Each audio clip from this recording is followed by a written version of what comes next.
We established Aedas here in 1985, and we've been happily growing out of Hong Kong into the rest of the world. So we're a Hong Kong export product. You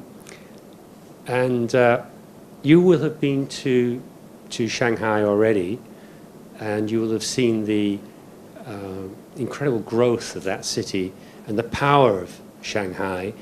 And that growth and that power exists throughout China. As you flew back into Hong Kong from Shanghai, you probably passed over the south part of the island, which is the beautiful beaches, rolling countryside of the south part of the island, which is where I live.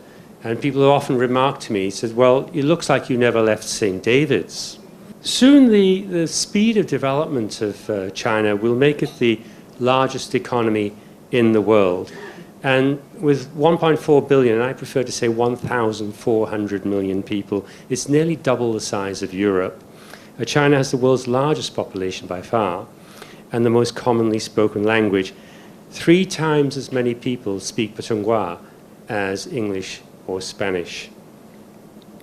So China's development will have a massive effect on the world as its population reaches out. And travel, spend and invest out of China. You're just starting to see this in London, for instance, the effect of the outward investment from China. As an example, 5 years ago, the IT industry of China was playing catch-up with Silicon Valley. But with the emergence of huge corporations such as Tencent, Alibaba, Huawei, Xiaomi, China's now forging its own unique path. And it has a massive and largely protected IT market. IT products developed, tested, and created inside China's home markets, such as WeChat, QQ, Weiyun, Qzone, Alipay, AliExpress, Taobao, Tmall. These are all names that we're very, very familiar with in Asia, will soon enter the world markets. And that will have a massive impact on the world markets and will assure China of global presence and indeed dominance. So as an example of how fast the PRC is developing, consider that in 10 years, China built the world's largest high-speed rail network, 25,000 kilometers. It's 2/3 of the world's entire high-speed rail network. So it's 3 times the rest of the world combined.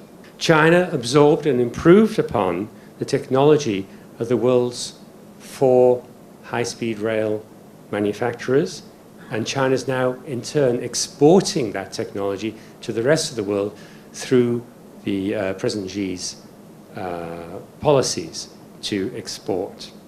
In 8 years, China has increased its number of airline passengers 4 times, from 250 million to 1 billion people. And in 4 years, it will surpass the USA. That's an incredible feat when you think about it. So China will soon commence full production of a wide-bodied aircraft, the C919, which is the only competitor to Airbus and Boeing. And it has a protected market to sell that product to before it puts it onto the world stage. China's growth is fueled by urbanization, which in 20 years has brought 500 million people out of poverty and achieved an urbanization of about 55%. So it's gone from 30% to 55% urbanization in 20 years. At the current rate, it's 20 million people per annum being urbanized. I'm fond of saying that's a Manchester a month. At that rate, China will catch up with Europe's 75% urbanization in 15 to 20 years' time. The urbanization leads to over half the world's building construction activity right now being done in China. I'm fortunate, I'm an architect.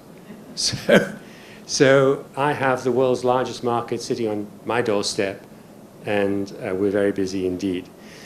More importantly, China is building cities that are new. They don't rely upon old infrastructure. So when we have cities such as London or New York, we have difficulties because the infrastructure, the roadways, the grids were developed many hundreds of years ago. But in China, cities are built upon green land, upon flat land. There's nothing there right now. So China can develop the world's first sustainable, high-density, high-rise cities. That's a new model for urban living. And it's highly exciting for me because I'm designing them. President Xi's Belt and Road Initiative will lead some of China's outward investment. By far, the greater part of the investment, I believe, will be led by tech and consumer products. Data technology advances will define our lives in the next 5 years. So it's not IT, it's DT. It's how do we mine that data. And that will lead naturally into the development of AI. You can't develop AI without understanding the data. You can't develop intuitive computer thinking without mining data. I gave an example to Ken just before I started speaking about Huawei. Huawei is one of China's largest companies, and it has the world's fastest fiber optic system. Fiber optic systems, connectivity, the speed of connectivity is essential to mining data and to developing AI. So that's a few of the headlines of how China's going to change. But what you're here to hear is how can you participate? How can we join in that? In my case, of course, the best way was to locate in China. Well, not all of us can locate in China and directly participate. However, education was raised as an example, and the rapid establishment of Western universities and schools in China. It's quite amazing. For instance, Harrow School. We're designing and building one Harrow School right now just across the border, and that's spread very quickly. We don't need to worry too much about low manufacturing costs in China, as if we have the technical skills to compete, then the costs in China are rising very quickly. And as an example, SAS International is a manufacturer of metal ceiling panels and architectural components, and its largest factory is in Bridgend. And SAS International has just completed the ceiling panels, soffit panels, for the West Kowloon, the Hong Kong Express rail link to China.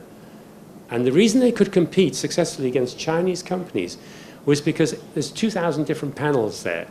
And you need to have state-of-the-art computing equipment to be able to build those panels. So they came out of Bridgend.